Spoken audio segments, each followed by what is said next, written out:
Olá, sejam bem-vindos. Esse é o podcast Pode Resolver, voltado a uma mentalidade resolutiva de problemas.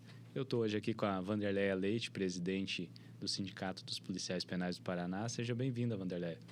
Obrigada, Diogo. Obrigada pelo convite, pela essa oportunidade de falar um pouquinho do nosso trabalho, da nossa luta, né? E obrigada aos ouvintes que nos assistem, que nos acompanham aqui nesse canal. Isso. A gente está no YouTube, né? Existe o nosso canal aqui, se você quiser ver esse ou qualquer outro episódio, fica gravado ali na grade lateral do canal e fiquem à vontade para comentar e para dar o seu feedback com relação ao que for dito aqui. Wanderleia, vamos começar pelo começo, como diria, né, o filósofo. Da onde vem essa Wanderleia? Quem é essa pessoa que está sentada aqui à minha frente hoje, me brindando com a sua presença?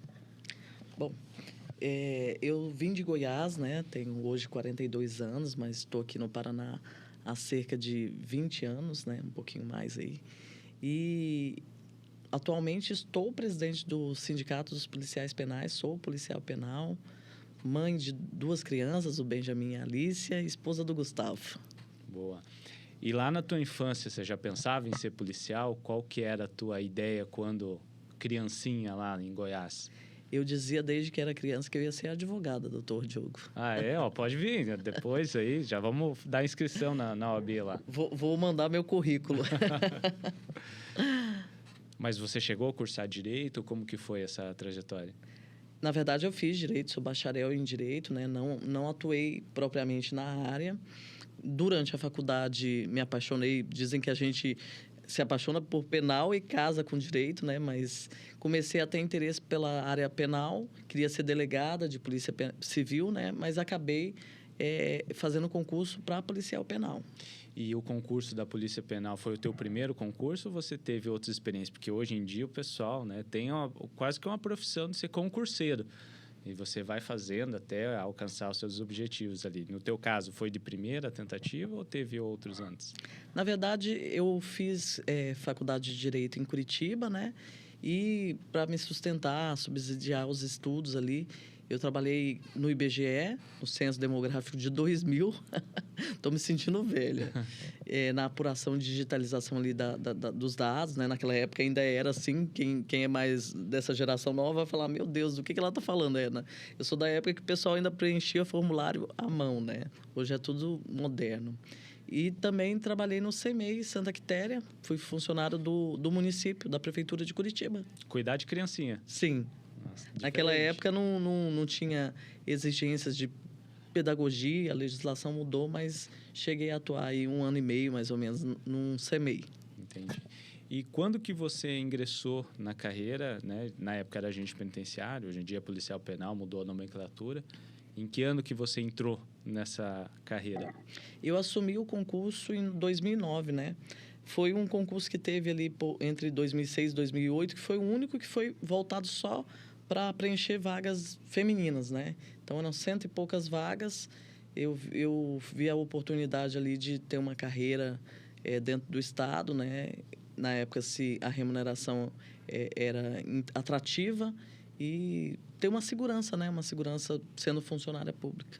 Eu sempre, quando eu converso com os alunos, para quem não sabe, eu lecionei nas universidades locais aqui por 7 anos, né? Atualmente eu não estou em frente a aluno, mas eu ainda carrego o título de professor, porque volta e meia encontro um ou outro aí perdido na rua.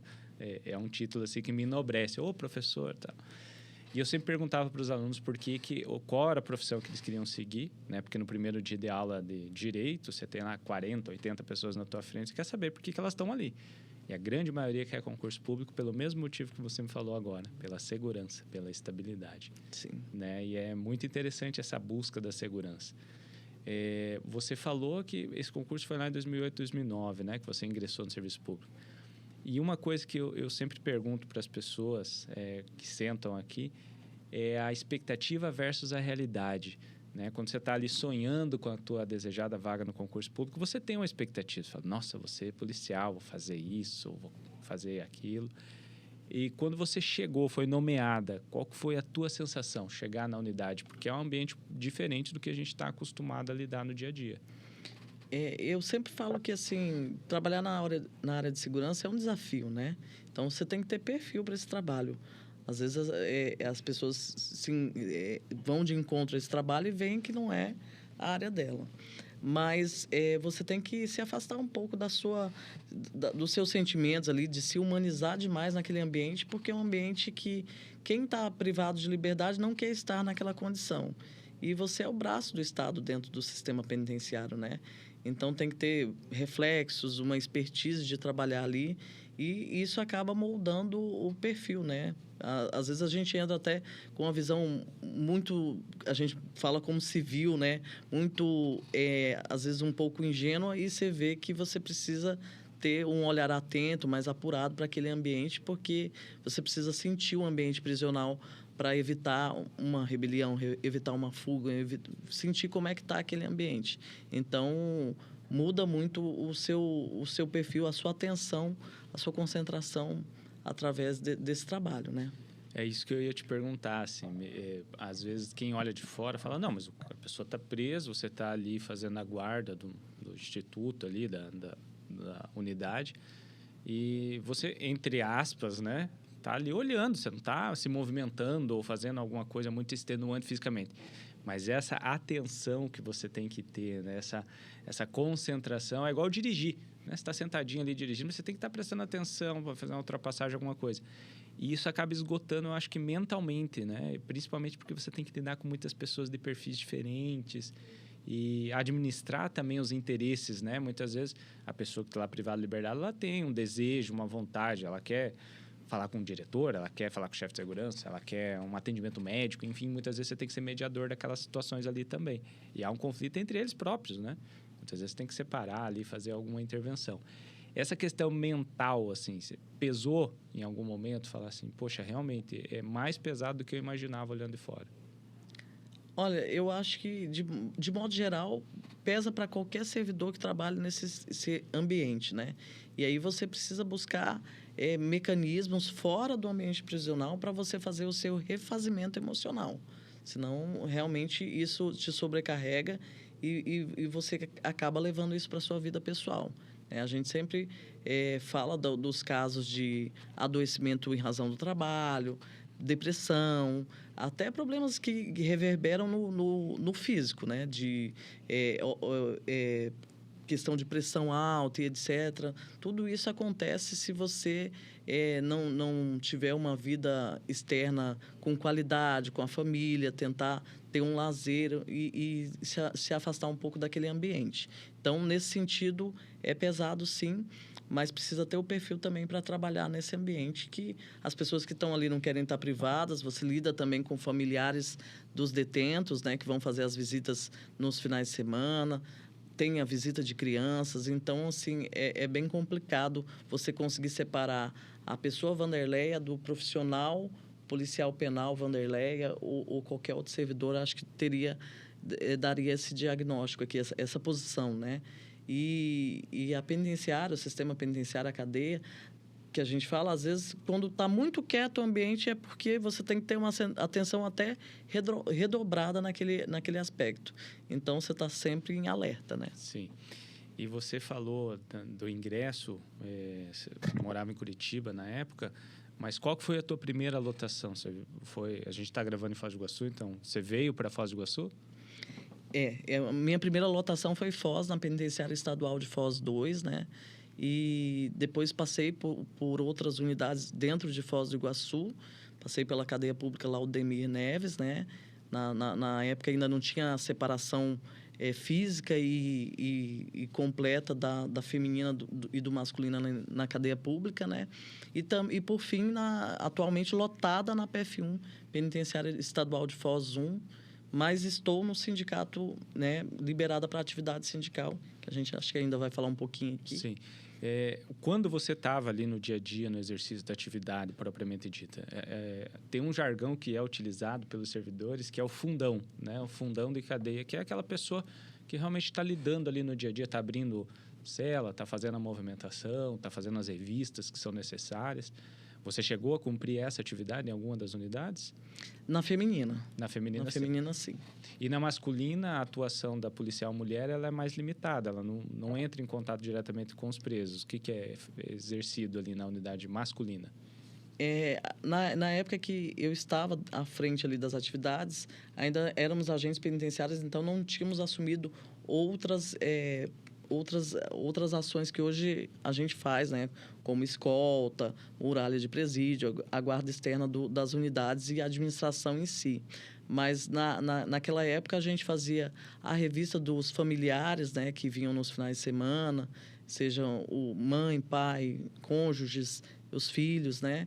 E também durante a semana a revista também das visitas técnicas, né? Porque por ser um ambiente de segurança, você tem todo um protocolo para fazer ali, para que resguarde aquele ambiente, né? De qualquer tentativa de fugas e rebeliões, e etc.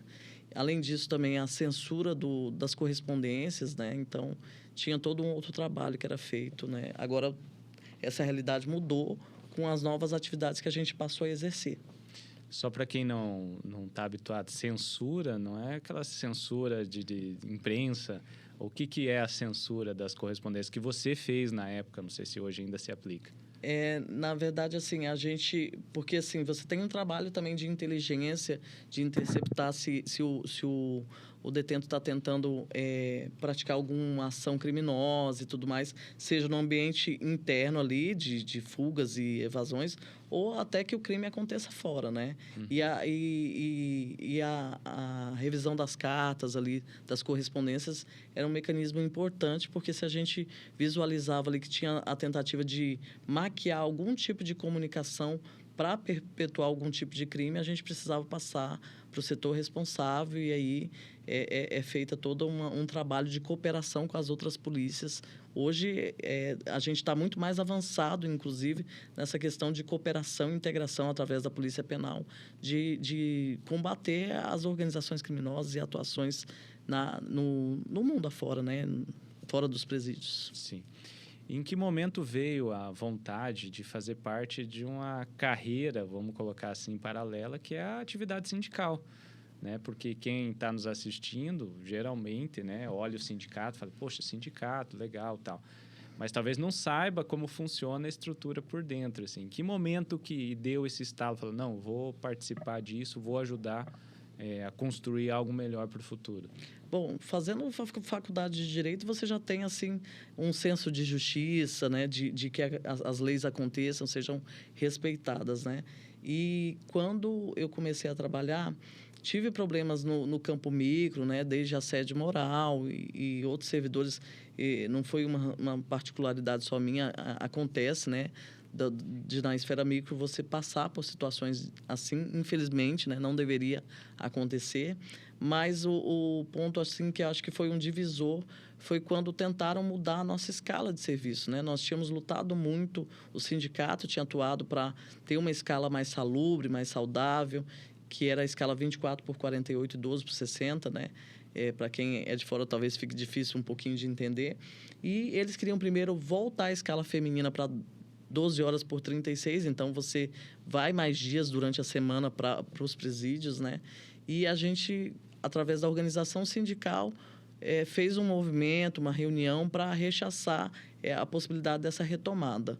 E eu vi que a união dos trabalhadores ali, através de uma organização que é o sindicato, ele consegue avançar. Sozinho a gente não faz nada, mas unidos e organizados a gente consegue avançar.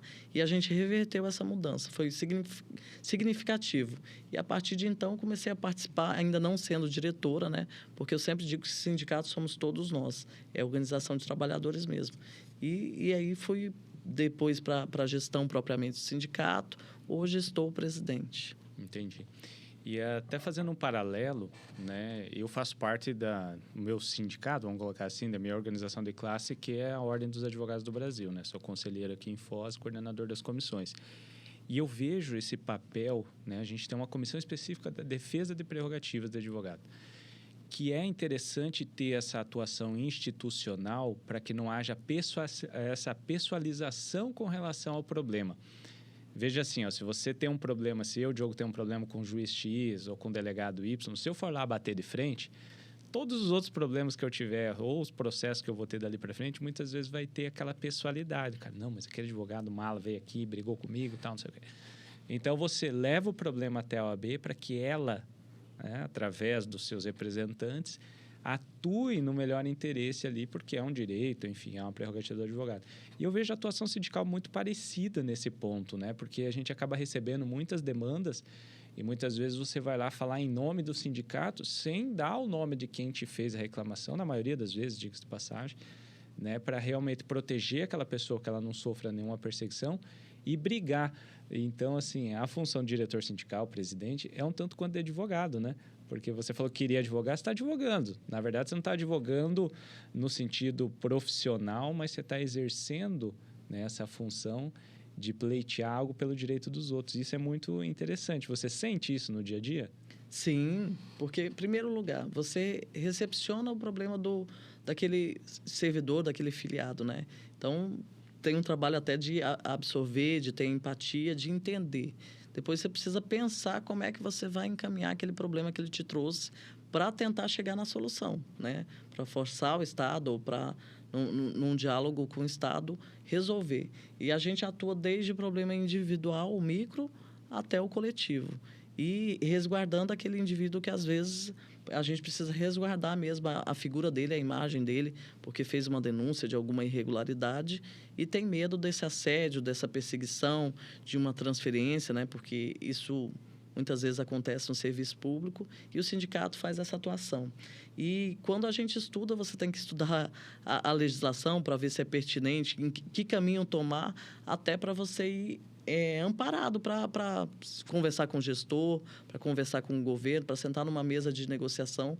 Então, você tem que ter, entender de várias coisas, né? Ao mesmo tempo, você por exemplo, não tem formação na área de contabilidade, mas tem que entender um pouquinho ali o que você está pleiteando para poder discutir e entender a organização do Estado, o organograma, a estrutura, a tramitação de processos administrativos, de protocolos administrativos, para não ser ludibriado também na hora ali de contra-argumentar alguma coisa que é colocada em mesa. Sim. E como que se dá essa organização, assim? Porque a gente sabe que cada sindicato tem a sua organização interna, né? E o que eu vejo no Sindarspen, que é o sindicato que você é presidente, é que tem uma comunicação, me parece, até mais direta, assim, entre o filiado com o diretor sindical. Porque em algumas, por exemplo, se eu tiver alguma demanda junto ao OAB, tem um 0800, eu vou acionar, ele vai redirecionar, vai fazer um filtro, vai redirecionar para a respectiva subseção, o presidente da comissão, enfim, alguém vai tomar providência.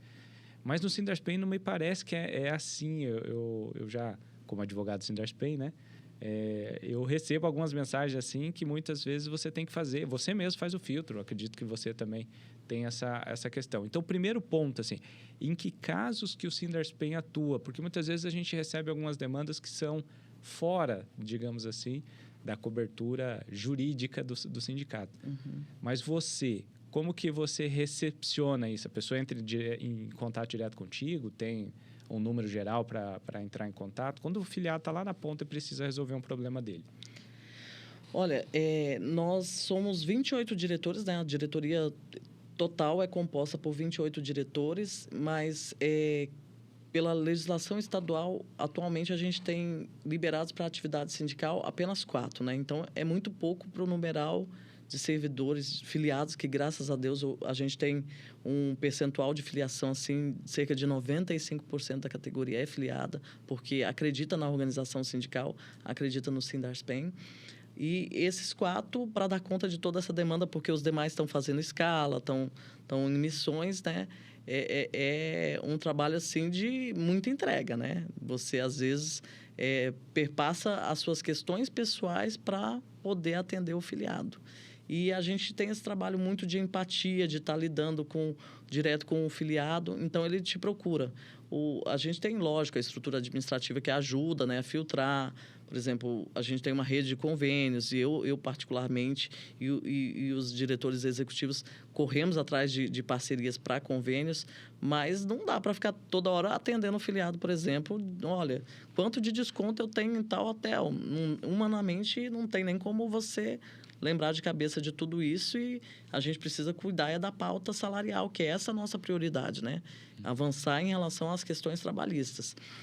O jurídico atua quando a gente esgotou o campo de negociação e precisa, de repente, reverter uma decisão no campo jurídico. Então, eles acabam nos procurando muito, né? E a gente tenta filtrar, mas procura final de semana, procura feriado, procura de madrugada, às vezes, né? E aí, para aquele filiado, a situação dele, ela é essencial, ela é urgente, ela é rápida, né? O WhatsApp e a modernidade nos trouxe alguns avanços, mas, ao mesmo tempo, esse imediatismo, assim, não me respondeu, mas eu preciso saber, né? E, às vezes, o servidor te manda uma mensagem 10 horas da noite na sexta-feira, que você tem a sua família, tem as suas questões pessoais e não vai conseguir resolver no final de semana, porque na sexta-feira à noite você não fala com o secretário de Estado, você não fala com um técnico da Secretaria de Administração Previdenciária, né? Você só vai conseguir tratar alguma coisa na segunda. Então, a gente tenta também segurar um pouco essas questões. Olha, isso eu vou ver para você na segunda, ou deixa ali para estar atendendo na sequência, mas sem deixar de atender nenhum pedido, seja o individual, seja o coletivo, né? E tentar usar essa estrutura aí para nos apoiar. Sim, mas assim, surgem alguns casos que também não são cobertos, né? Já aconteceram situações, briga de família, liga para o sindicato e fala, eu quero um advogado para me defender. Acontece. Tinha um diretor do sindicato, amigo nosso, e filiado, policial penal até hoje, que ele brincava, né? Olha, o filiado, ele tá brigando com a mulher pediu divórcio, se depender dele, a gente tem que entrar até para fazer a conciliação com a esposa ali, né? Com a cônjuge. E é isso mesmo, eles nos procuram, às vezes até como psicólogo, que foge bem do escopo, né? Como colega de trabalho, a gente sempre tem empatia, mas tem que separar, às vezes, olha, isso é pertinente à luta sindical, à atuação do sindicato, mas isso não é pertinente, né? Então, quando a gente precisa fazer essa separação, a gente bem claro, né? Até porque ele tem a oportunidade dali de buscar outros meios de tentar resolver aquele problema. Para quem nos acompanha, eu acho que está previsto até no estatuto do sindicato. O sindicato ele tem a cobertura jurídica quando são situações relacionadas à atividade de trabalho, né? Então, assim, sofreu uma ameaça do preso, poxa, é uma atuação sindical. Sofreu uma ameaça da esposa ou de um amigo, não vai ter essa cobertura, entre aspas. Então, é uma situação também que é feita uma análise caso a caso, né? Você tem situações, assim, é muito comum você ter situações que acontecem fora do trabalho, mas reverberam no trabalho. Por exemplo, o servidor público ele tem que manter uma conduta idônea. Então, quando ele pratica algum ato inidôneo fora do trabalho e a administração pública toma conhecimento, vai instaurar um PAD. O cara brigou na rua, disparou arma de fogo. Não é uma situação propriamente relacionada ao trabalho, mas vai reverberar lá porque vai ter um PAD, porque o cara fez um negócio fora do trabalho. Se for uma conduta no ambiente prisional, está coberto dentro da atribuição, né, que a gente tem aprovado no estatuto, nas assembleias, né? Agora, se for uma situação, uma briga pessoal fora, que aí envolve uma ação penal e tudo mais, a gente não atua porque daí foi fora do ambiente de trabalho. Salvo se virar processo administrativo, né? Mas aí é melhor também não dá para entrar em todos os meandros aqui, porque claro, senão a gente teria que esmiuçar bastante isso. Tem situações e situações aí. Sim. Mas basicamente é isso. A gente atua nos processos administrativos, nos direitos trabalhistas, né? Nós não somos regidos pela CLT, mas eu digo estatuto do servidor, direitos que são previstos, por exemplo, no quadro próprio da Polícia Penal, que de repente não estão sendo pagos, não recebeu a menos, apresentou um atestado, mas levou falta mesmo apresentando o atestado, então aí a gente atua. Entendi. E o corpo jurídico hoje do sindicato, você falou que tem aí 3 mil filiados. Quantos advogados são para atender o Estado e como que é feita essa distribuição? É por regional? Como que o servidor que está lá na ponta ouvindo a gente, ou vendo a gente no YouTube, consegue procurar? Tem uma organização internalizada no Estado. Como que funciona? Nós temos atualmente 6 advogados no sindicato. Para nós, o jurídico e a comunicação são o coração do sindicato. A comunicação, porque tem que chegar lá na ponta, é o que a nossa atuação, né? E só visitando as unidades não é o suficiente. Hoje, com a tecnologia, você precisa lançar a mão de Instagram, Facebook e todas as mídias aí, e-mail, site. Mas o jurídico, naquilo que a gente não conseguiu vencer no campo político de negociar, de cobrar, de atuar, a gente busca o jurídico. Atuamos na área de previdenciário, temos 2 especialistas nessa área, um na área criminal. O criminalista atua, sei lá, de repente houve ali uma acusação de... Tortura, né? Então, nesses casos, ele precisa atuar do que está no escopo de trabalho dos policiais penais, ou mesmo como amigo da corte, né? Ele atua... O filiado sofreu um atentado ou um homicídio e a família está ali. Então, hoje a gente até... É importante falar isso, doutor.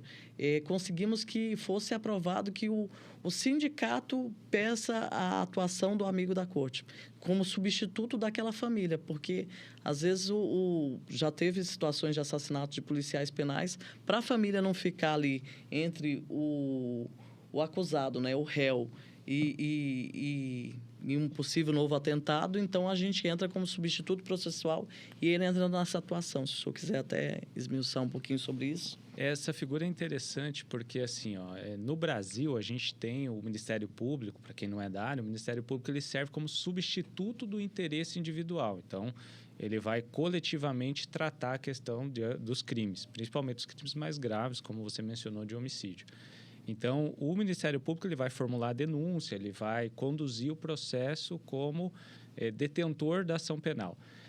As partes, né, que foram lesadas, no caso o sindicato, como substituto processual, ele pode atuar como assistente de acusação. Isso. Então, o assistente de acusação ele é um elo importante, porque ele é exercido por um advogado e ele vai ser a ponte entre a família e o Ministério Público. E ele pode falar em juízo, até sustentar diante de um júri, porque ele vai ter especificidade, né? Muitas vezes ele vai ter aquela questão mais pessoalizada, aquela questão mais assim íntima com a família e vai levar provas que o Ministério Público, lógico, tem a sua técnica jurídica, mas atende muito mais processos do que o advogado nesse caso.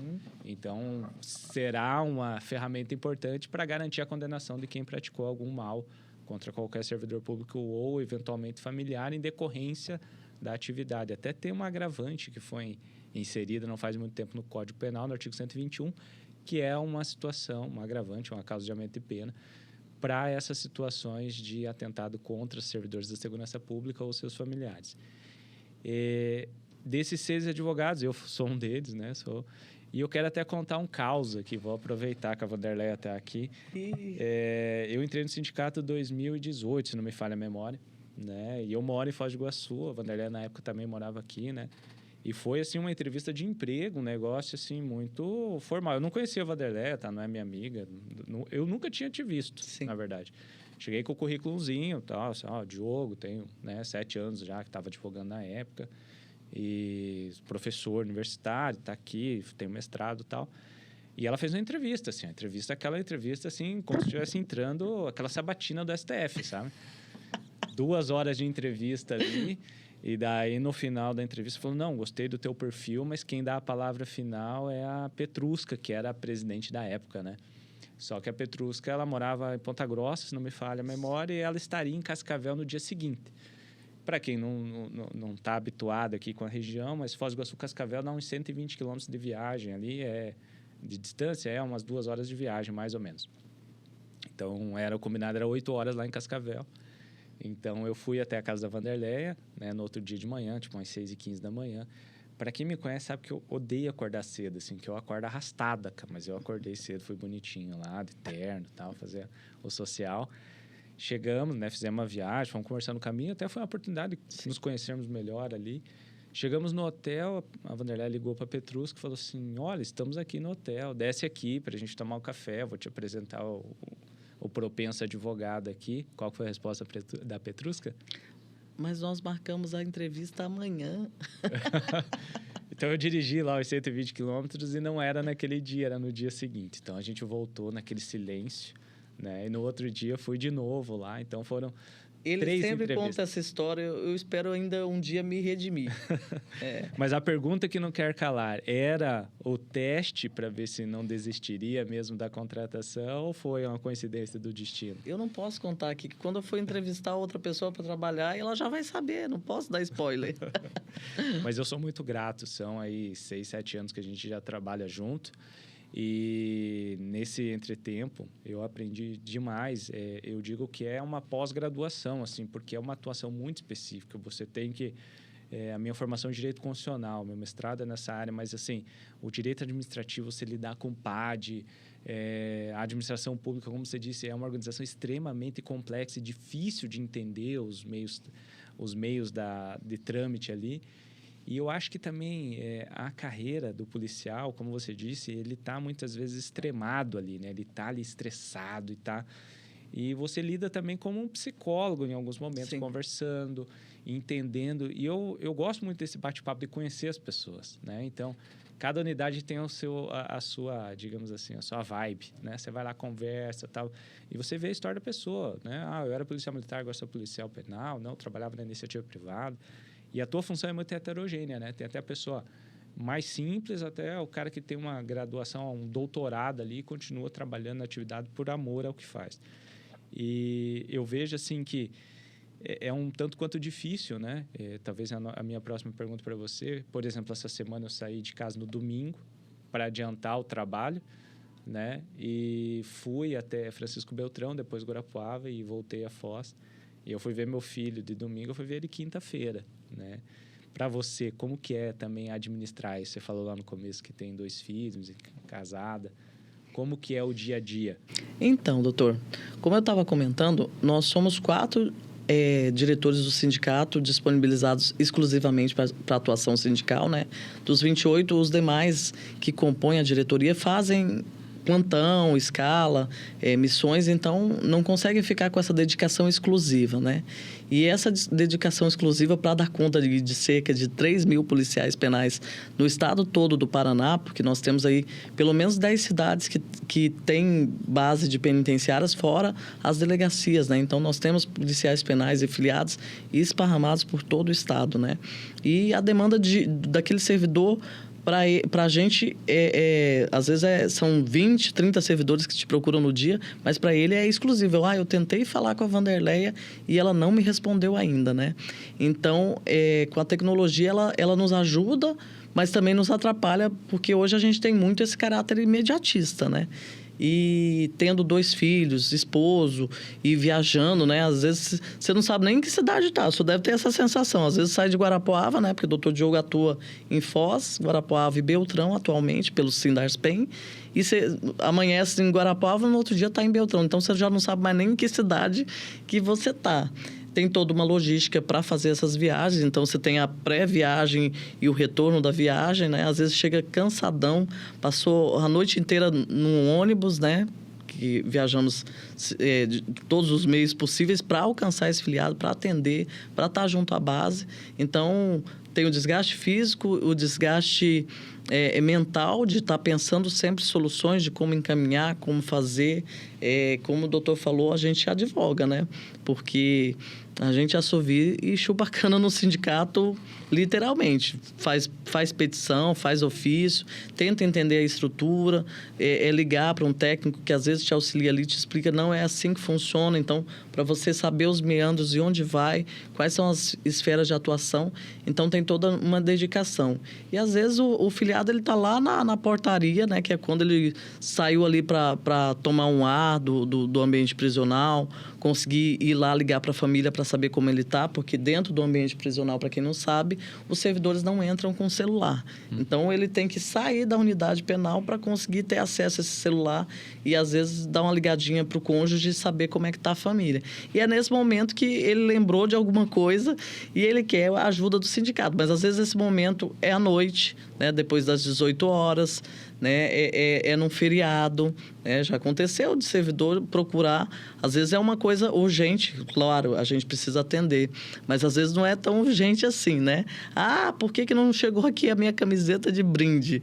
E às vezes o cara te manda essa mensagem no Natal, né? Ao invés de Feliz Natal, já vem lá, cadê minha camiseta? Exatamente. Por advogado não é muito diferente, tá? Até fazendo um paralelo aqui, às vezes assim, como é que tá meu processo, né? Nós no mundo jurídico a gente brinca assim, que é um meme, né? Você abre a geladeira, tem alguém perguntando como é que tá o processo. Porque realmente a gente tem um retrospecto da justiça brasileira ser um tanto quanto demorada, né? Assim, que pese ter evoluído muito nos últimos anos, ainda é. Um processo demora 1 ano, 2 anos, até talvez mais. Então, eu compartilho dessa sua questão. Mas é também um exercício de equilíbrio, né? Sim. Porque, assim, como foi dito, são 6 advogados do sindicato, mas nenhum com exclusividade. Então, além de atender o Sindarspen, tem que atender os clientes particulares, né? Até preparar a aula, tá aqui gravando, fazendo, né? Cuidando da família. E você falou também uma questão que é interessante de manter, né, a saúde em dia, aproveitando do lazer, tendo, né, saúde fora. E até pegando um gancho aqui, você também tinha falado dos convênios do sindicato. O sindicato é muito, digamos assim, ativo nessa questão de convênios. Assim, eu vejo que o sindicato tem uma atuação bem interessante, além dessa questão jurídica, além dessa questão da defesa da categoria, de que tem lá um convênio com hotel na praia, Sim. que tem lá um desconto na farmácia, isso também. Como que funciona isso no dia a dia? Vocês ficam, digamos assim, à procura, olha, aquela empresa lá pode ajudar a gente, vai ter um atendimento psicológico mais barato, enfim. Como que funciona isso? É que eu, antes de ser presidente, eu sou filiada. Eu tenho que ser policial penal e filiada. Então, eu sempre penso o sindicato, junto com a diretoria geral, a diretoria executiva, Diogo, o que eu quero para mim, né?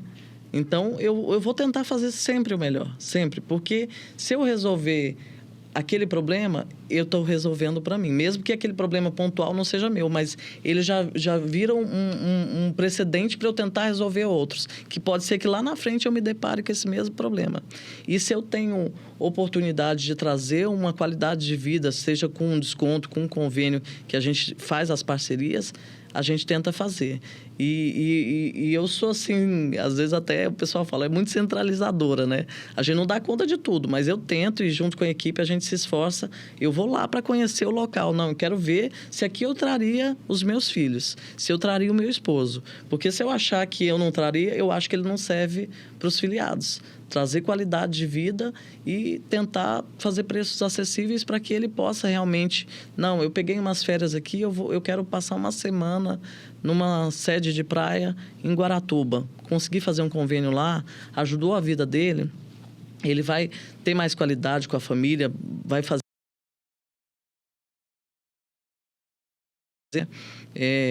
a gente recebe relatos e não é só de reclamação e de problemas que a gente vive, né? Mas tem os feedbacks que vêm, olha, vocês fizeram isso por mim, isso mudou a minha vida, isso foi bom, né? Recentemente, por exemplo, um filiado nos procurou para agradecer porque com o desconto que ele conseguiu na faculdade através da parceria do sindicato, a filha ingressou numa faculdade de ensino superior, né? E ele também daí se estimulou a fazer e estão os dois estudando. Olha que coisa, que diferença que você vai fazer na vida desse servidor e que profissional que você traz. Você traz ele mais satisfeito para o trabalho e mais preparado até porque ele está cursando um ensino superior, né? Sim. E eu vejo assim que o profissional motivado, saudável, ele vai ser um diferencial também na função que ele exerce. Porque vocês têm uma função difícil, né? Porque quem está preso não gostaria de estar ali. Então, acaba, você falou até emocionalmente, pesando um pouco o ambiente. Mas, além disso, o policial penal, ele convive nesse mundo, né, daquelas pessoas que não estão aptas a conviver com a sociedade em geral, por isso que elas estão privadas de liberdade. Mas acabou o expediente dele, ele vai para casa, ele vai lidar com a esposa, com o marido, com os filhos, com todo mundo na sociedade aqui. Então, ele vive meio que um pé em cada um desses mundos, né? E também a pessoa que está lá, muitas vezes presa, ela não tem os mesmos valores de que quem está aqui fora. Tanto é que é um eventual desvio de valor que levou ela a cometer um crime, alguma coisa. Sim. Então, muitas vezes, você tem que lidar com essa questão, que é um tanto quanto difícil. Você viver com o diferente de você, conviver com o diferente é difícil, seja em qualquer ambiente. Então, assim, eu vejo que lidar com isso também eu acho que causa uma certa preocupação, um certo estresse, né? E a gente vê, eu acabo pegando... Para mim, eu vou ser bem transparente com todos que nos assistem. Chega o problema, né? Os elogios ficam lá para a Wanderleia, tá? Quando chega para o advogado, é porque a pessoa já tentou resolver, ela não conseguiu, então o advogado vai intervir, né? Vai ajudar ele no PAD, vai fazer um pedido administrativo ou o que for necessário ali para auxiliá-lo. Então, assim, essa atuação, ela é muito pessoalizada. Eu gosto disso, de conversar com a pessoa, entender a história, por que você precisa disso, né? Porque muitas vezes, e a gente tem que ser sincero também, que há uma falsa expectativa da realidade, né? A pessoa, não, mas eu fui transferido, tem direito a um benefício por conta disso? Olha, se estiver previsto em lei, sim. Do contrário, não. Né? Então, eu sempre falo que eu não posso vender sonho. Sim. Né? Porque é algo que você acaba criando expectativa. E nesse teu contexto, assim, né? Você já está aí há um bom tempo trabalhando na carreira, seja, né, como a gente falou lá no começo, na atividade fim, ali no fundão, mas também na atividade de sindicalista. Quais são as dificuldades que você enfrenta no dia a dia, ou quais foram as dificuldades até chegar a esse ponto, assim? O que mais te causa frustração ou que demonstra, assim, ser um obstáculo difícil de transpor? Você fala na atividade mesmo policial? Na atividade como sindicalista, vamos pensar nisso. Eu acho que, assim, você captar a necessidade dos policiais penais e colocar isso em prática, motivar ele a se mobilizar, né? É um desafio que todo sindicalista tem, porque você vai para uma mesa de negociação para discutir aquele interesse, aquela demanda que a categoria tem, mas às vezes você precisa ir para um nível mais incisivo para avançar, porque às vezes a mesa de negociação é só para inglês ver, né? A gente vê que começa a enrolar, começa a se perpetuar aquele ciclo, as reuniões vão começando a ficar mais espaçadas e aquele gerúndio, estamos verificando, estamos analisando o seu pedido. Então, para isso, você precisa fazer a organização para fazer a militância mesmo, né? A militância de base, de rua. Nós já fizemos quantas mobilizações, né? Ocupações, como a gente costuma dizer, para criar o fato político, para reabrir o diálogo e realmente aquela pauta avançar, né? Acho que uma das mais emblemáticas aqui dentro do Estado foi o quadro próprio da Polícia Penal, que a gente tinha uma dificuldade em relação às promoções que acontecem na carreira, né? E daqui a pouco acho que a gente vai esmiuçar um pouquinho mais isso, mas precisava que o Estado tivesse inclinado a realmente fazer essa pauta avançar, né? E não tinha vagas para as promoções e a gente fez diversas mobilizações nesse aspecto. Então, você tem que manter o servidor, o filiado, confiante e acreditando naquela pauta. Porque se ele achar também que aquilo não vai dar certo, já foi, já perdemos as esperanças, ele não pode perder a esperança. E eu sempre digo que para a nossa equipe, né? Porque nós somos uma equipe de diretores, a gente também tem que acreditar, né? O nosso diretor executivo, o Neves, né, que aprendi muito com ele sempre fala, você consegue defender essa pauta, você acredita nela e você tem que acreditar porque você chega com propriedade para falar sobre aquele assunto onde quer que você vá. Seja fazendo uma entrevista, seja dialogando com o governo, com os gestores, seja falando com a base. E também ter essa sensibilidade de como você dialoga com a base, como dialoga com os gestores, para que isso avance. E quando você fala em mobilização e militância, é pegar o jatinho e ir lá e ficar no fazano, ou tem que pegar o busão e ir lá fazer a mobilização e ficar, digamos assim, colocando um desconforto no governo até que seja ouvido? Como que é as táticas? Porque muitas vezes a gente ouve, assim, o popular, né? A pessoa que não conhece. A mobilização é greve. Não necessariamente, né? A greve é um dos mecanismos possíveis de ser utilizado, mas não é o principal, é a última ratio ali. Como que é essa mobilização quando há essa necessidade? Em primeiro lugar, como você mesmo falou, greve é meio, né? Ninguém faz greve porque gosta de fazer greve, né?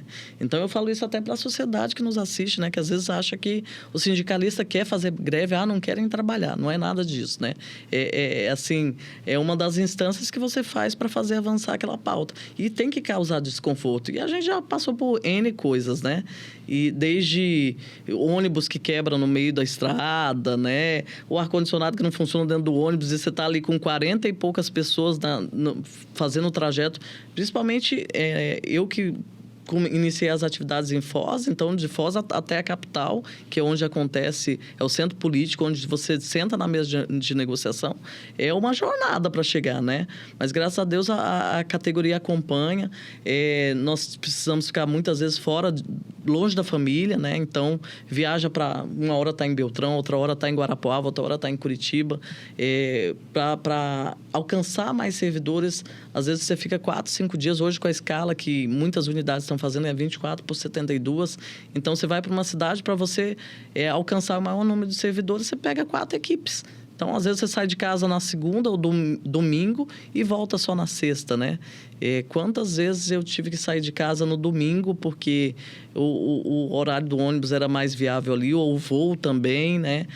Chega na cidade, já aconteceu no dia da aprovação da Polícia Penal, nem reserva de hotel a gente tinha. Graças a Deus foi uma vitória, né?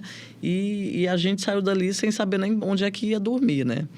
E ainda assim, a gente está falando de um dia vitorioso. E quando você passou o dia inteiro cancelaram reunião, você tentou bateu em outra porta, fecharam a porta para você, e a categoria está ali, mandando mensagens, ligando. Quero saber o que deu a reunião hoje. Você fala, eu tenho que me recompor, organizar e dizer qual que é o próximo caminho. Porque você sempre tem que estar com um passo à frente e dizer como é que nós vamos agir agora se hoje não deu certo. Porque amanhã tem que dar certo. E eu sempre falo isso quando eu sento numa mesa de negociação. Não é a resposta que a gente espera. Se veio não hoje, não está no nosso direito de desistir. Amanhã nós vamos bater aqui na porta de novo e nós vamos insistir. Eu ouvi até de um deputado outro dia que a Vanderlei incomoda mais do que caminhão de macaco. Virou até meme. Eu acho que esse inconformismo faz parte da personalidade de advogar, né? Porque se você se conformar com não, né, você já vai desistir na primeira tentativa. E até compartilhando essa questão das reuniões, já aconteceu várias vezes. Sair de Foz a Curitiba, de ônibus, 11 horas de viagem, de carro dá umas 9. De avião mesmo, que seja rápido, você tem que ir 2 horas antes no aeroporto, chega lá, faltando 10 minutos. Não, tua reunião foi cancelada. Daí você olha assim e fala, puxa, mas não podia ter me avisado antes? Não, mas a pessoa que ia conduzir a reunião só soube agora. E pegando esse gancho, assim, quais são as dificuldades, né? Porque, assim, é difícil lidar com o Estado, é difícil negociar com o Estado, porque o Estado é um gigante e nós somos insistentes. Então, a gente ganha pelo cansaço. Quais são, assim, as dificuldades que, além dessas, né, que você mencionou, mas que você sente, assim, que você sentiu, assim, quando tem uma rebelião, eu sei que mexe muito com vocês. Qual que foi, assim, esse momento que você ficou realmente triste, abalada com o contexto? Além das rebeliões, né, que nas rebeliões você tem policiais penais ali como refém, né? Então, é uma incerteza. Você não sabe se aquele servidor vai sair dali vivo, né? Se ele está machucado. A família tá muito sensível com aquela situação, né? E mais a categoria, porque é como se todos nós estivéssemos de refém naquela situação. Acompanhei, por exemplo, a segunda rebelião da PEC, né? Que agora é a PTBC, Penitenciária Estadual Tiago Borges, em Cascavel. E foram mais de 24 horas naquela aflição, né? Então, você viu os colegas ali com facas no pescoço, enrolados em colchão. É lastimável. Além das rebeliões, vários policiais penais aqui no estado do Paraná, né? Não é só aqui no Paraná, mas a gente fala mais da nossa realidade mais próxima, foram assassinados em razão da profissão, né? E E todos mexem demais conosco, mas três situações assim me chamam mais a atenção, né? Que foi o atentado, o assassinato que aconteceu em Guarapuava, né? Que invadiram uma penitenciária e, teoricamente, para quem não entende de sistema penitenciário, não tem expertise, se dizia que era uma penitenciária com presos mais tranquilos, né? De perfil mais tranquilo e que não expunha a tanto perigo, né? E você veja, invadiram, pularam o muro da penitenciária e assassinaram um colega. Teve também o assassinato que ocorreu em Londrina, do Thiago Borges, né? Que foi voltando de uma missão que eles estavam fazendo dentro do carro do Estado. Então, foi o deslocamento entre uma penitenciária e a base deles. E o carro não era blindado, então teve aquela fatalidade. Tivemos o colega que foi assassinado dentro do banheiro de casa, em plena luz do dia, em Curitiba, né? Curitiba e região metropolitana ali, que estava a esposa e a filha em casa durante o dia. Então, você pensa, meu Deus, estão matando a gente em plena luz do dia dentro das nossas casas, né? E quando eu tenho 2 filhos, tenho marido e penso, meu Deus, né? Então, a gente muitas vezes se resguarda, precisa procurar locais com mais segurança para as nossas famílias, escolas melhores, morar em bairros que às vezes você tem que se afastar um pouco, né? Porque você é reconhecido na rua por pessoas que passaram pelo sistema penitenciário e às vezes elas saíram de lá, mas ainda estão atuando no crime, né? Então, isso acontece e é um desafio para você manter o seu emocional e não perpassar isso para os seus familiares. Entendi. Eu estive em Guarapuava, né, como eu comentei antes, e os meus sentimentos às famílias aí que tiveram seus entes queridos perdidos em razão do trabalho, porque é algo assim, do ponto de vista, pensando como um ser humano, né, comum aqui, você está trabalhando, é como eu, advogado, está trabalhando e para levar o sustento para minha família e acontecer uma tragédia dessa. Realmente a gente espera que isso não se repita. Mas vamos mudar um pouco o foco. Vamos pensar nas coisas boas. Aconteceram coisas boas nesse entretempo, né? Que você está aí dentro dessa carreira sindical, vamos colocar assim. Quais foram os pontos que você assim, se orgulha? Fala, olha, eu fiz parte disso, isso é um legado que melhorou a vida de todos os servidores. Bom, a aprovação da Polícia Penal para ser inserido no artigo 144 da Constituição Federal foi um marco histórico, né? Uma luta de mais de 20 anos. No dia da aprovação final, eu estava em Brasília e é um desejo, um anseio da categoria, não só aqui no estado do Paraná, mas de todo o país, esse reconhecimento, né? Ter a sua profissão reconhecida. Então, acho que é um marco histórico, né? Dizer assim, eu participei da alteração, eu fui protagonista junto com outros parceiros, colegas, da alteração da Constituição Federal. Depois a gente teve também a alteração aqui, a recepção dessa Polícia Penal dentro do Estado do Paraná. Então, conseguimos a alteração da Constituição Estadual. E nesses 12 anos aí de atividade, tivemos, graças a Deus, assim, graças a essa organização sindical, essa unicidade da categoria e a crença no Sindarspen, de vários avanços, né? Desde na época que a gente ainda era agente penitenciário, que recebia o adicional de atividade penitenciária, agora mudou a estrutura da carreira, a gente vai falar um pouquinho do quadro próprio depois, mas a gente teve cerca de 54% de aumento, né? E nós fizemos uma série de mesas de negociação. Quando não avançou, a gente fez um acampamento por 8 dias naquele frio de Curitiba. O auxílio alimentação que hoje a gente recebe, né, foi fruto dessa luta também da categoria. E 2022, graças a Deus, nós conseguimos a aprovação do QPPP, quadro próprio da Polícia Penal, né, que já tínhamos nos transformado em policiais penais e ainda estávamos num plano de carreira, num quadro que não era próprio da Polícia Penal e ainda que tinha uma série de questões que a gente questionava ali que precisava ser melhorado. Então, a gente conseguiu isso. Depois, os enquadramentos, né? Para quem é do público aí, não vai entender um pouquinho do que eu estou falando. Então, eu estou tentando até não ser tão específica, né? Mas para quem recebeu o din-din no bolso, entende de todas essas minúcias aí. E a gente tem também, quando você falou dessa emenda à Constituição Federal, sim, é algo para pouquíssimas pessoas ter o prazer de participar disso. Mas você tem, entre aspas, o fim de uma discussão de décadas, né? Porque volta e meia, quando você estava ali naquela questão de período eleitoral, você tinha discussão, vamos terceirizar as atividades penitenciárias, não vamos? O preso custa muito caro para o Estado, enfim. Mas eu acho que é interessante que a gente colocou um ponto final nisso, né, no sentido de que a Polícia Penal ela é importante dentro desse sistema de justiça do Brasil. Porque se você não garantir o cumprimento da pena, não adianta você ter pena. Né? Se você pegou 5 anos, mas você tem que estar 5 anos ali se ressocializando.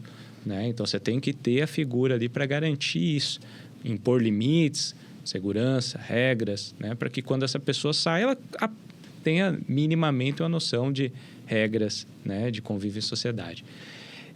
Ainda assim, a gente tem um momento, né, histórico agora de amadurecimento da carreira. Então, assim, a gente tem ainda algumas situações, a própria terceirização é objeto, né, de uma ação direta de inconstitucionalidade com os nossos parceiros lá da GPM Brasil, exatamente por entender que a atividade do policial penal é uma atividade fim do Estado, que não pode ser delegada e que não pode ser terceirizada.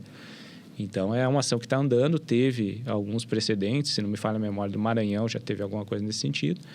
E há a possibilidade de que a nossa ação, outras ações que vierem nesse sentido, seja considerado paradigma e a gente coloque o judiciário como fiel da balança ali para dizer que realmente não pode terceirizar a atividade do policial penal. O que a gente tem, eu já participei de audiência aqui no Paraná, você sabe disso, é talvez uma distorção dizendo que o agente de segurança, que é o terceirizado que está ali na ponta, ele cumpre uma atividade meio, que é entregar comida, entregar um remédio, fazer uma limpeza. Mas a gente sabe que na prática você tem um número superior de agente de segurança, superior até o próprio número de policial penal. Então, é uma luta cotidiana, né? E é uma luta que passa também por essa internalização da sua função, do amadurecimento do policial penal que está lá na ponta. Ele entender que a função que ele faz é essencial para o Estado. Ele é o Estado naquele momento e ele é importante para a gente precisa manter ele ali, né? Esse reconhecimento na Constituição, doutor, foi muito importante para nós, né? Como um marco histórico, né? E a segurança jurídica. Mas ainda não foi vencido tudo e o desafio é esse, né? Aqui no estado do Paraná lançaram mão dessa terceirização que eles tentam maquiar, mas na verdade é puramente isso que estão fazendo. E quando a gente fala de sistema de justiça, ele não tem nenhum desses entes que sejam menos importantes, né? Todos são protagonistas da execução penal, desde o policial que prende, o juiz que julga, né? E ali o policial penal, que é o elo final dessa corrente aí, para garantir a execução da pena, né? Não, é a profissão mais antiga do mundo, uma das mais antigas é a de agente penitenciário, hoje policial penal. Então, como é que você vai garantir um sistema de justiça e o cumprimento da pena se não existir esse profissional? E como que o sistema de justiça pode ser terceirizado? Ele tem que ser braço do Estado. A segurança pública é braço do Estado, o sistema de justiça é braço do Estado, né? Porque você está privando o indivíduo da liberdade dele porque ele cometeu um crime, um delito, foi julgado e ele precisa cumprir a pena dele. Nós não temos prisão perpétua no Brasil ou pena de morte, mas temos o cumprimento daquela pena que precisa acontecer e não pode ser através de um contrato precário com, muitas vezes, as pessoas que não têm aquele perfil, mas acabam sendo atraídas pela necessidade, né, de trabalho e tudo mais. A gente não vai entrar aqui muito nesse aspecto, mas falar da necessidade de ter uma segurança jurídica nesses trabalhadores que fazem esse elo entre o Estado e a pessoa privada de liberdade que está ali à revelia da sua vontade. Ninguém quer estar preso, né? Mas precisa cumprir sua pena e tentar voltar para a sociedade melhor do que entrou. Então, o Estado precisa entender isso e a gente espera que mude esse cenário e voltem a fazer concurso público, mas concurso público expressivo, contratando a demanda, porque você tem dentro do estado do Paraná uma demanda o número de servidores diminuiu, concursados, né? Ao longo do tempo foram aposentando, falecimento. Passou em outro concurso. Porque se você não investe também naquela carreira, não valoriza ela, outras carreiras começam a se tornar mais atrativas. Você vai pensar, eu vou ficar aqui ameaçado e colocando a minha família numa situação de exposição. por um salário que às vezes não condiz, né? Não é atrativo, ou eu vou para aquela outra carreira porque eu passei em outro concurso. Então, ele precisa ser atrativo também. Você precisa trabalhar também em relação ao número de detentos, que aumentou significativamente aqui dentro do Estado, né? Aumentou o número de penitenciárias, foram inauguradas sem concurso. A gente absorveu as carceragens das delegacias, né? Então, hoje você tem aí quase que dobrou o número de detentos e diminuiu o número de servidores. E os terceirizados hoje já estão em maior número do que os concursados. Então, essa conta não fecha, considerando que, como eu disse aqui no início do nosso bate-papo, aumentou também as demandas, né? As atividades que a gente exerce como polícia penal. Seja fazendo escolta, seja fazendo muralha, seja fazendo a organização do sistema penitenciário através do Departamento de Polícia Penal, cuidando disso, que foi uma coisa por qual a gente lutou, mas a gente precisa de concurso público para dar conta de toda essa demanda aí e trabalhar em cooperação com as outras polícias, né? Mas com numeral e material humano necessário.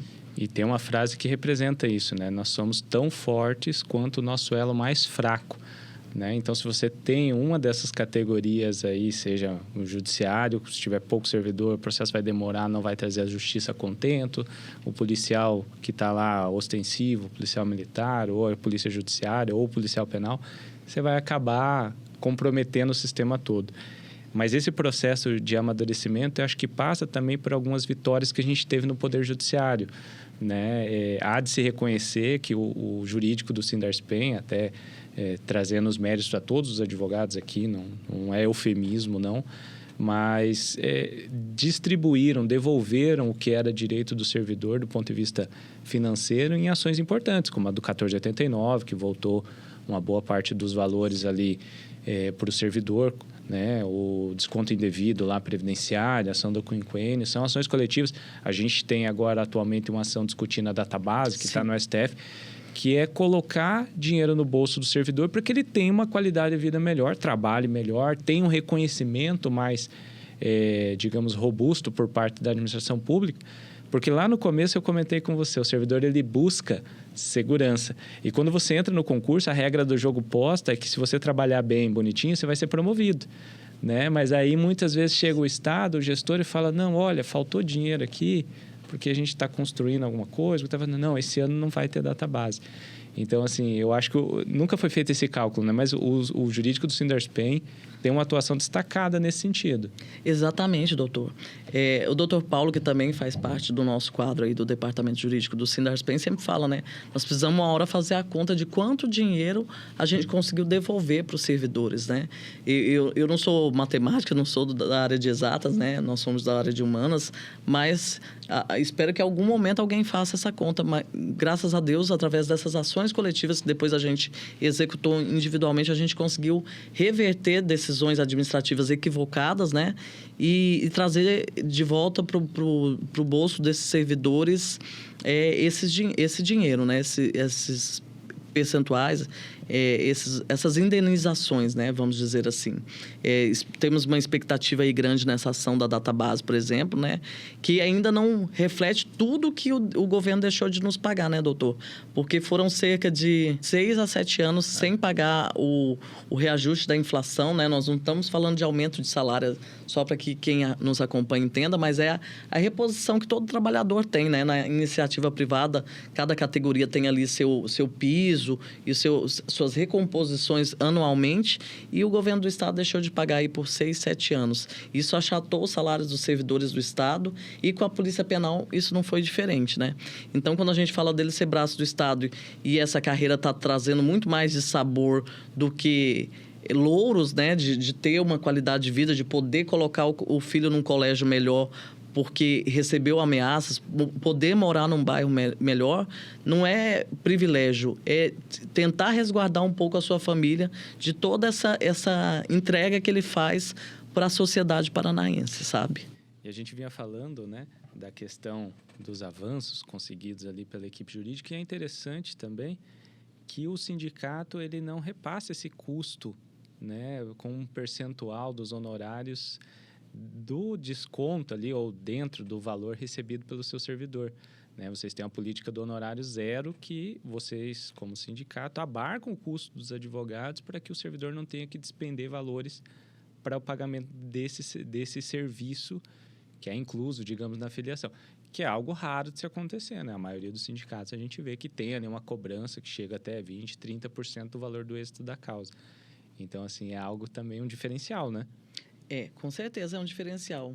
Eu ouso dizer que se a gente for olhar aí as organizações de outras associações e sindicato, quem despontou nesse sentido foi o Sindarspen, né? De tentar trazer o retorno no máximo possível para o servidor, e um dos investimentos que a gente mais faz é no departamento jurídico, né? Por isso que hoje nós temos 6 advogados e o filiado não paga nenhum percentual de honorário contratual, né? Só se ele tiver ali uma ação que, de repente, ele perdeu, né? E a tese não foi vencida, porque a gente não tem como garantir o êxito nas ações, né? O judiciário hoje, como tem se comportado, é difícil prever, né? O que está na lei. Difícil para qualquer um. Né? Os entendimentos vão mudando, e jurisprudência, etc., né? Você veja aí a luta que nós estamos em relação às promoções, em relação à database, né? Então, é difícil, é desafiador ser advogado de sindicato, né? Quando você luta contra o Estado. Mas a gente tem conseguido entregar isso através dessa política que a gente tem mantido, e nós temos um corpo jurídico dedicado, né? Nosso corpo jurídico é diferenciado. Já perguntaram lá atrás, por que vocês não contratam um escritório e coloca nas mãos deles as ações e pronto? Mas a gente tem essa particularidade também de lidar com o advogado, de entender o problema lá na ponta, e a coisa não fica solta, porque a gente gosta de tratar os problemas dos policiais penais, dos filiados, dia a dia, e que tenha quase que um atendimento. É pessoalizado, né, doutor? Totalmente pessoalizado. Né? Às vezes, assim, eu brinco que eu sei de coisas que eu nem precisaria saber, mas a pessoa, ela quer me contar e eu vou ouvir, né? Então, mas... E eu acho que também é muito personalidade, né? Eu conheço os nossos colegas advogados, e você tem que ter um pouco desse... Pouco não, muito desse senso de justiça e desse inconformismo. E, assim, eu só entro na ação se eu tiver probabilidade de ganho, também não vou vender nenhuma ilusão para o servidor. Mas se eu entrei, é entrar com os 2 pés, entrar para rasgar. Vamos até o final e vamos fazer o que for preciso dentro das regras do jogo para conseguir o direito dele. É a nossa busca, né? Quando fazemos aí, inclusive, essas pegadinhas de levar para Cascavel e não ser o dia da entrevista, mas de buscar profissionais que tenham ética, né? Dentro da sua atuação como advogado, e que realmente se entreguem por essa causa, né? Então, quando a gente senta para discutir um parecer, trazer um problema, né? Sem discutir o caso pontualmente, porque a gente respeita, lógico, a relação advogado e o cliente, né? Por Sim. conta das questões éticas aí, mas de discutir os casos, né? Os problemas em si, a parte jurídica, para achar o melhor caminho, ouvindo, lógico, a parte técnica e dando também, às vezes, o nosso viés político, até para ter essa responsabilidade de não vender aventuras, né, processuais. Infelizmente, às vezes acontece de escritórios aí afora, não tem como dizer que isso não acontece, tentarem captar clientela sem pensar no depois, né? E aí a gente vê os filiados voltando para o sindicato, se socorrendo, porque o advogado não teve essa honestidade, não fez a avaliação sincera de que aquela causa era uma aventura processual. É porque todo o processo envolve um risco, né? Acho que tudo que a gente faz na vida envolve um risco. Então, quando o risco ele é maior do que o eventual proveito, a gente é bem claro e objetivo, não vale a pena, né? Porque, assim, não é porque não vai ter um reflexo financeiro direto, mas eu tenho um reflexo financeiro indireto. Se eu começar a prestar um mau serviço, daqui um dia o povo começa a reclamar. Sim. Né? E eu espero que isso não aconteça. É lógico que a gente nunca vai agradar todo mundo, né? Porque às vezes você fez uma piada, o cara não gostou, né? O cara do time A, você falou do time B. A gente brinca, né? Porque eu sou atleticano, vice-presidente do atual do Sindicato Bonfim, Coxa Branca, né? Sim. A gente apostou no rebaixamento do Coxa, não esqueci, tá? Bonfim. E o ex-presidente era Coxa Branca também, né? O Ricardinho. Mas pensando nesse amadurecimento, né, da carreira, a gente teve assim uma guinada, né? E é normal que você demore um tempo até saber, porque antes o agente penitenciário ficava dentro do presídio, agora o policial penal ele fica até mais fora do que dentro do presídio, porque ele faz a guarda externa, ele faz, né, a escolta, ele tem essa intermediação, não podemos esquecer que tem lá os programas de escritório social, que tem todo um arcabouço ali para inserindo essas pessoas na sociedade. E como que vocês veem esse amadurecimento e qual que é o próximo passo? Quais são as pautas que o sindicato enxerga que são necessárias para melhorar as condições do servidor e também para entregar à sociedade, lógico, melhorando a vida do servidor, um serviço cada vez mais efetivo, trazendo segurança. E é o que a gente espera, né? Quem está em liberdade não quer se incomodar com quem está, digamos, privado de liberdade.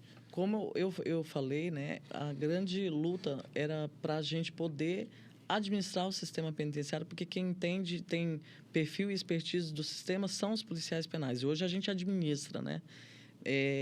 O primeiro policial penal a assumir o departamento de polícia penal como diretor-geral do DEPEN, aconteceu isso no ano passado, né? Então, foi um marco para nós, foi um divisor de águas, né? Hoje, você tem presídios mais organizados e cuidando de todos os pontos, inclusive do ponto de vista da custódia e da ressocialização, aliás, né? Sem perder essa humanidade e vendo o que precisa ser feito para a execução penal, né? Aquela ideia, aquele paradigma, aquele estigma de que o policial penal era opressor, de que ele queria torturar preso, isso a gente está conseguindo vencer e mudar e mostrar para a sociedade que é uma categoria plural, heterogênea, com formação e capacidade para exercer isso, né? E expertise. Mas agora, dentro do Estado, a gente precisa ter essa estrutura organizacional dentro de uma lei orgânica. Mas, antes disso, Diogo, a nossa prioridade como organizadores da luta sindical, como diretores do Sindarspen, é uma pauta que a gente tem, que é a readequação do quadro próprio da Polícia Penal. Nós encampamos essa luta no finalzinho do ano passado, né? Já foi levada para o Departamento de Polícia Penal e aprovada pelo Conselho Superior, pelo Conselho da Polícia Penal, né? Por unanimidade, tem publicação no Diário Oficial, porque a gente fez uma proposta, apresentou e eles entenderam que isso é bom. Isso é bom para a categoria e é bom para a sociedade também, porque daí você tem profissionais estimulados, né? Como eu falei aqui, a gente não quer que aquele profissional que está ali há 15 anos com expertise, com experiência, entendendo o movimento da penitenciária, sabendo aquele dia, olha, o movimento essa semana não está legal, alguma coisa vai acontecer, vamos buscar mecanismos aqui de não acontecer uma rebelião, não ter uma fuga em massa, ou de repente, não sair ali uma ordem de uma organização criminosa para fora para atentados, né? A gente vê aí o que está acontecendo no Equador, Rio de Janeiro, organizações criminosas aí pedindo indenização, enfim, não vou entrar muito nesse aspecto externo, né? Mas de ter gente mesmo preparada. Mas como que elas continuam estimuladas a trabalhar dentro dessas vicissitudes, dessas agruras da profissão? Com reconhecimento. E o reconhecimento se dá através de estrutura, mas também através de pecúnia. Mas, na prática, o que mudaria nessa reestruturação? O aumento seria imediato? Como que seria isso? Na verdade, o que acontece hoje? A gente tem um quadro próprio da Polícia Penal que a gente promove a cada 3 anos. O que é o Instituto da Promoção? Só para que o pessoal que está nos acompanhando entenda, assim, no fringir dos ovos, sendo o mais objetivo possível. O servidor, ele se capacita, ele passa por um curso para melhorar a situação dele, seja fazendo uma pós-graduação, um mestrado. A gente tem doutores dentro do sistema penitenciário, seja fazendo um curso de segurança pública, de direito penal, enfim. Vários cursos que eles fazem, né? E daí ele apresenta esse curso para ascender na carreira nos níveis que tem dentro do quadro próprio da Polícia Penal. Mas hoje, várias carreiras do Estado, seja dentro da segurança pública e outras áreas, elas já tiveram a sua alteração e elas promovem a cada 2 anos. Então, a cada 2 anos, esses servidores de outras carreiras, eles podem pedir essa promoção. E o policial penal está a cada 3 anos. A cada 3 anos. E se a gente for acompanhar o tempo que ele tem para se aposentar, que hoje está difícil também aposentar, né? Mas ele chega no tempo final de aposentadoria, apto a aposentar, mas ele não chega no topo da carreira. Então, essa régua ela tem que ser acompanhada. Então, a ideia é mudar, igualar com as outras carreiras, passar esse tempo de promoção de 3 para 2 anos, para garantir tanto a promoção mais rápida, condicionada aí aos cursos, e também garantir que ele chegue lá no final da carreira, lá com 25 anos de profissão, e possa ir se aposentar num patamar um pouquinho mais alto. Exatamente. Tá. Até porque senão você tem um profissional que chegou no tempo de aposentar, mas como ele não chegou no final da carreira, ele fica mais tempo e muitas vezes ele está desgastado demais emocionalmente e sem, né, por conta dessa particularidade da profissão, continuando a trabalhar sem... Ó, eu com 35 anos já tenho dor nas costas, né? Tenho gastrite, etc. Imagina com 70 anos trabalhando num serviço tão extenuante quanto é o de vocês. E eu acho que tinha mais uma questão desse plano que é... São mais 3 pontos só para ser mais objetiva, né? Nós temos número de vagas por essas classes, né? Número limitado. Então, a gente está pedindo para retirar esse número de vagas porque as outras carreiras dentro do estado do Paraná já avançaram nesse sentido. Então, não faz sentido. O cara fez o curso, passou... Não tem nada que desabone a conduta dele profissional, administrativamente nada. Ele concluiu o curso, investiu naquilo e ele não consegue se promover porque, de repente, tem 50 vagas, mas nós temos 200 policiais penais nessa situação, ou seja, 150 ficarem de fora. Né? Então, isso desestimula o servidor e precisa ser resolvido. E aí, para finalizar, a gente ficou 6 anos, 7 anos sem database, sem a reposição da inflação. Ainda precisamos rever esse índice, mas aí é outra história para a gente abrir mesa de negociação com o governo, porque superou aí 40%, né? Teve a pandemia, né? Que teve um aumento bruto. Exato, de defasagem, mas a gente está pedindo que tenha uma projeção na tabela salarial em 2024, 2025 e 2026 já aprovada, como aconteceu com as outras forças de segurança dentro do Estado. E a gente é favorável a isso, a gente fica feliz que esses profissionais, colegas da mesma secretaria, sejam valorizados, mas a gente gostaria que a gente tivesse a isonomia de tratamento, né? Volta naquela questão da segurança, porque você está trazendo previsibilidade. Você pode fazer uma conta para o ano que vem que você sabe que 2%, 3% de reposição inflacionária você vai ter, né? Que é o que o pessoal busca no concurso público. E o servidor trabalha mais satisfeito, ele consegue dar uma qualidade de vida melhor para a família, ter um lazer fora, né? E, por fim, Diogo, hoje a nossa carreira ainda é aqui no estado do Paraná. No país inteiro isso já mudou, né? Nós temos aí, acho que só 3 estados que ainda não fez essa alteração. É nível superior. Aqui ainda está nível médio, né? E como eu disse, os policiais penais são heterogêneos. Temos doutores, mestres e tudo mais, já estão capacitados. Então, eles anseiam para elevar o nível da categoria aí, que já está bem à frente nesse sentido. Até porque hoje facilitou bastante, né? Você tem graduação EAD, você tem ali também a possibilidade, né? Até nós que somos bacharéis em Direito, há 50 anos atrás seria muito difícil fazer uma faculdade vindo de família mais humilde, como é o nosso caso comum, porque você tinha um número muito mais limitado. Mas hoje em dia você faz um FIES da vida, a universidade pública tem um pouco mais de acesso também, você consegue. Então, assim, eu quero primeiramente te agradecer muito por essa conversa, né? Eu sei que a gente tem um tempo limitado, mas você está dedicando esse tempo para trazer informação, para trazer conhecimento, né? E a sua visão com relação aos fatos.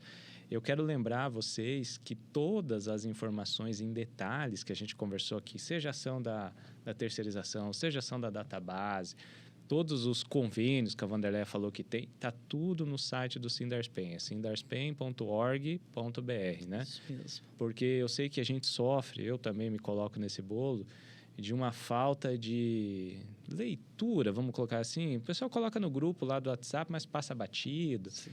Muitas vezes você, né, na correria do dia a dia ali, é mais fácil você perguntar para alguém, mas vá direto à fonte, que a informação é confiável, porque a gente tem lá um dos pilares da comunicação, tem uma jornalista para fazer essas matérias, né? Eu já colaborei com algumas, tenho certeza que você com a maioria, a gente toma um cuidado para ter uma informação correta. Sim. Porque em tempos de fake news, a gente passa por algumas situações. Até bem pouco tempo atrás foi feita uma chamada lá que estavam se passando por advogados do sindicato, pedindo pagamento de custos para levantamento precatório. Então, assim, na dúvida, sempre entre em contato com quem possa te responder de uma forma, assim, fidedigna. Sim. Né? A gente lida com questões de segurança, então, com certeza, a gente não vai ficar espalhando dados aí, notícias falsas, assim, digamos assim, sem a devida cautela. Então, vá direto à fonte, né? Então, obrigado. Se você quiser deixar um recado final para os nossos ouvintes e quem nos assiste pelo YouTube também, fiquem à vontade. Tem uma aba de comentários ali, pode deixar o feedback. Na medida do possível, a gente tenta responder, tá bom? Doutor Diogo, eu quero agradecer a possibilidade de falar um pouquinho aqui da profissão. Para mim é sempre um orgulho falar do que eu faço, né? Do que a gente representa, porque eu tenho muito orgulho de representar os policiais penais do Estado do Paraná. Eu faço com muito amor, né? E agradecer também a dedicação que o senhor tem pela categoria e o modo aguerrido como atua na advocacia, representando esses trabalhadores. E também dizer para vocês que estão nos assistindo, que de repente têm interesse em fazer um concurso público, é uma carreira interessante, é uma carreira boa. Venha somar conosco, né? Acho que, se Deus quiser, esse ano deve sair aí um edital de concurso. A gente vai continuar batalhando para que seja substituído os terceirizados e aumente aí o número de concursados que estão mencionando que vai abrir vagas, porque a gente precisa de trabalhadores e de pessoas que gostem dessa profissão e aguerridos mesmo. E obrigado a todas as pessoas que nos acompanham de poder falar um pouquinho da profissão. Só antes de terminar, uma última questão. A carreira, né, paralela aí de diretora sindical, de fazer parte do sindicato, também é aberto para receber quem queira fazer parte, né, participar das discussões. Só tem um porém. Qual que é o salário do presidente do sindicato? Quanto você ganha para fazer o que você faz? Nós não temos nenhuma gratificação a mais para ser presidente do sindicato, muito pelo contrário, né? Hoje, assim, o pessoal muitas vezes faz alguma missão, tem a diária extra-jornada para aqueles que são voluntários, né?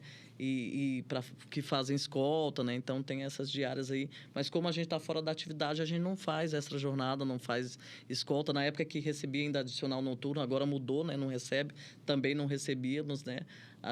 O que a gente ganha como presidente, como diretor, é os louros da luta que todo mundo leva, né? Porque se a gente conseguir avançar, por exemplo, nessas adequações que a gente precisa, a gente também vai levar. E o altruísmo, né? A felicidade de poder resolver o problema daquele servidor, ainda que não seja um problema que nos atinja. Só então, em arremate, assim, tem um filósofo brasileiro, Clóvis de Barros Filho, eu já citei ele aqui outras vezes, e ele faz uma análise sobre o que seria felicidade, que chega a determinado momento, que é a inflexão dele, é sobre a felicidade de Jesus Cristo, que é fazer o bem ao próximo, né? E você vai ser feliz ajudando e tratando o teu irmão como a ti mesmo, amando ele como a ti mesmo.